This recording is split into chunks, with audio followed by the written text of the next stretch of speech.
Welcome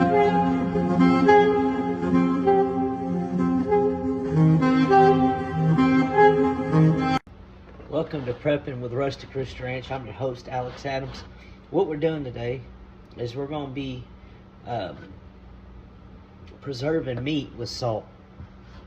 Preserving meat with salt goes back a long ways. No, you're not going to get sick if you let it sit with the salt on it long enough. I'm going to explain what salt does in this process. What it does is it makes this meat an inhospitable place for bacteria to grow, and it's going to cause this meat to dry. And that's what we're doing, is we're drying this meat in the salt.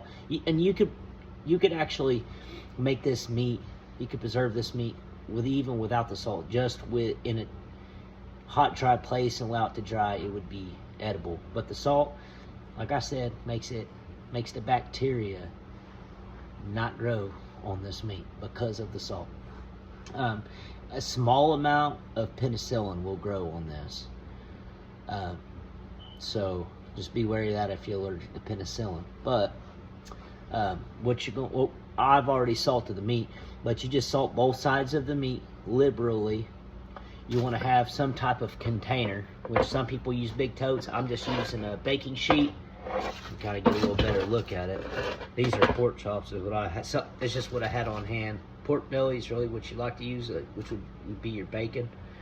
But you want to have a rack on here because it's going to raise this meat up above all the liquid and the brine that's going to come out of this meat.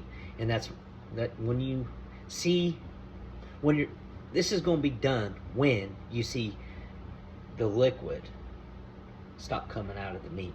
And the thicker the meat is, the longer it's going to take to dry. But as long as it'll be plenty edible, you'll be able to eat this dry without even cooking it. But you got to make sure you allow it to sit long enough and all the moisture to come out of the meat. And you'll know it. We just got to use our common sense. I know it's kind of like a rare thing. We've kind of lost some of those old skills that our grandparents had, but it's time that we get back to learning them. And I'd like to help all of us do that. And y'all can learn with me. Like I said, you probably let it set minimum 5 days, and the thicker the meat is, the longer it's going to take. So it might take you 2 weeks, depending on the thickness of the meat.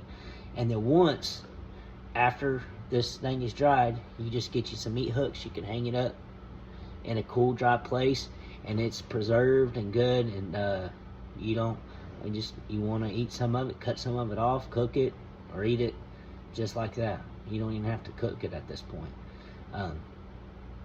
Completely edible once it's dried with the salt. So anyways, I hope hope you learned something. If you got any questions, put them in the comment section. Like, share, follow. And anyways, thank y'all for coming and watching. Almost forgot one thing. When you get done, salting it, all sides, you can put seasonings and stuff on there. All I did with this, just put some salt in. There's a little test run, and I will do another video once it's done drying, done curing. I'll do another video for y'all to see the end result and what to expect. Anyways, y'all have a blessed day.